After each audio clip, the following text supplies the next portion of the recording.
What is it about the word wedding that brings on a tremendous amount of pressure?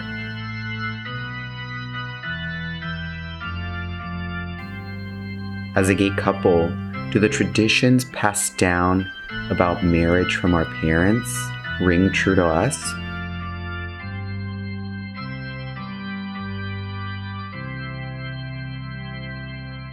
Hi, my name is Ulysses. Hey, this is Ernesto. And today we're gonna do something different. Something crazy. We know traditions are important for weddings, so today we're gonna look at the top 10 American wedding traditions. And we're gonna find out and weigh in on whether they're important to us and if we want to include them in our celebration. Or not. Rings. Rings is the beginning of it all, whether it's an engagement ring or the rings you exchange at the wedding. There is a big significance of giving yourself to the other person, and the ring is a symbol of that piece. So many people that we came across after our engagement asked a lot of questions about rings. Who's wearing one? Who's not wearing one? Where should the ring go? How do these rings differ from their wedding rings? There's been so many questions about the rings. We have rings already. We also don't know what we're gonna do day of. Are we gonna take these rings off and then just put them right back on our finger? We have no idea. Having a ring is significant, but all those other questions coming from people can just fly away because I have no idea. And if I can quote Taylor Swift's new album. Yes, you may. I like shiny things, but I will marry you with paper rings. Well, we already have gold ones. You should have said that earlier. Engagement photos. Holding hands in sunsets, like in a field of flowers. There's a field, there's a sunset, there's an ocean. I know some people that have opted out of doing engagement photos. I think we want to have a photo shoot. Yeah, I mean, hello, we have an Instagram, we have a YouTube account, we want the photo. Yes, we want the photos, but we want to have fun with them. We want to have them reflect us in our relationship, and I don't think that like prancing in a field is necessarily that. We've never pranced in a field up until this moment, and we probably wouldn't be prancing in a field afterwards, so it just doesn't mean anything to us, so I think we want to do something different. Something crazy. Bachelor parties. It's like one last final huge party, strippers, you know, nudity, D in the face. One of the things that we've discussed is whether we're gonna do it separate or if we're gonna do it together. Oh, so we're gonna have one. Some people don't have bachelor and bachelorette parties. Yeah, I think we're gonna have one. I agree.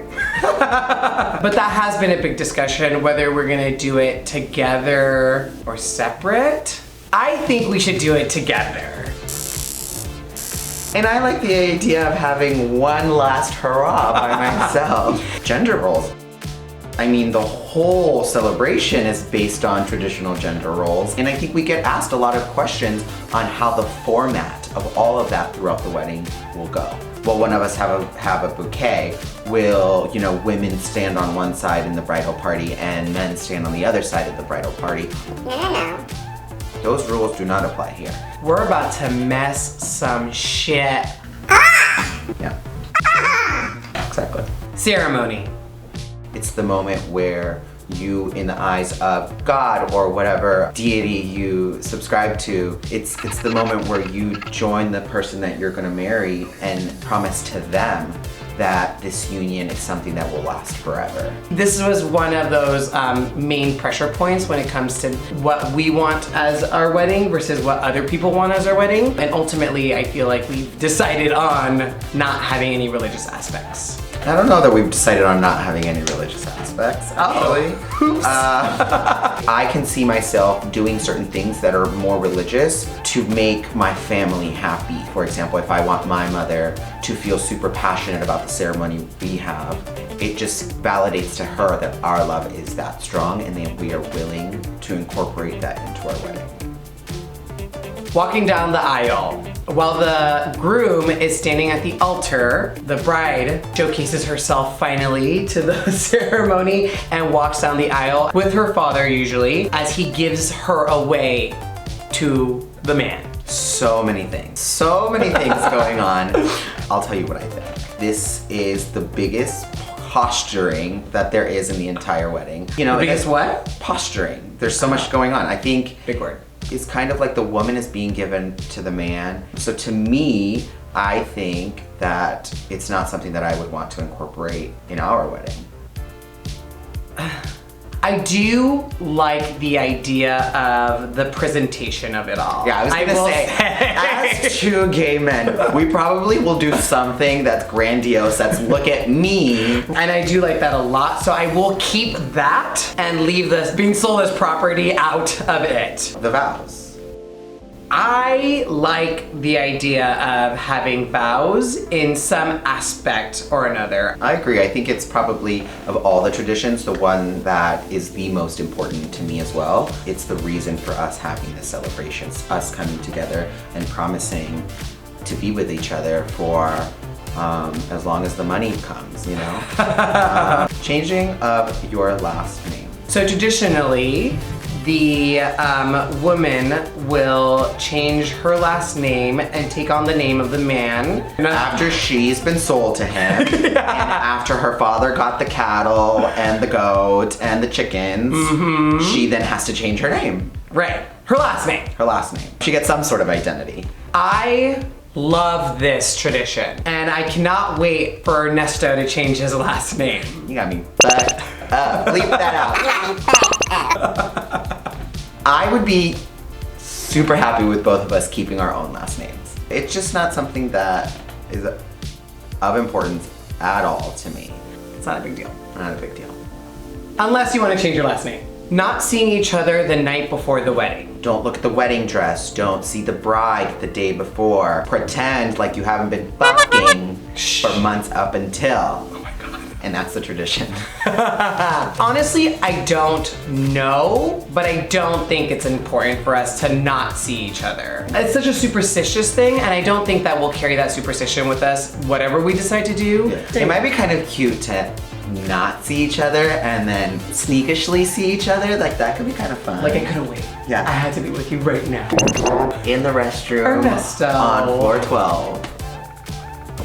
Also, I think about I'm embarking on this huge day. Maybe I want to be with the person the day before so I can experience the nervous emotions with that person because that person is so important to me. White. White. White. So in a traditional wedding, the woman wears white and it signifies purity, Virginity. untouchedness. Needless to say, We've already screwed that up. Well, first, there's no woman here. And there's no one pure here either. and let's be real, most modern day weddings, she's not wearing white because of its significance. Oh, you know?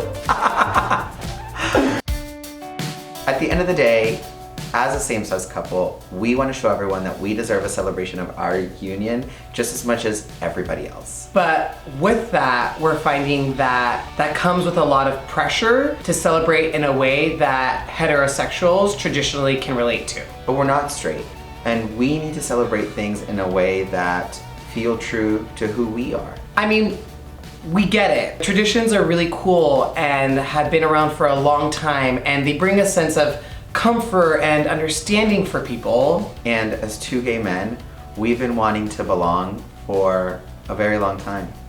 But to belong and conform is not truly belonging. So we're gonna have a wedding our own way.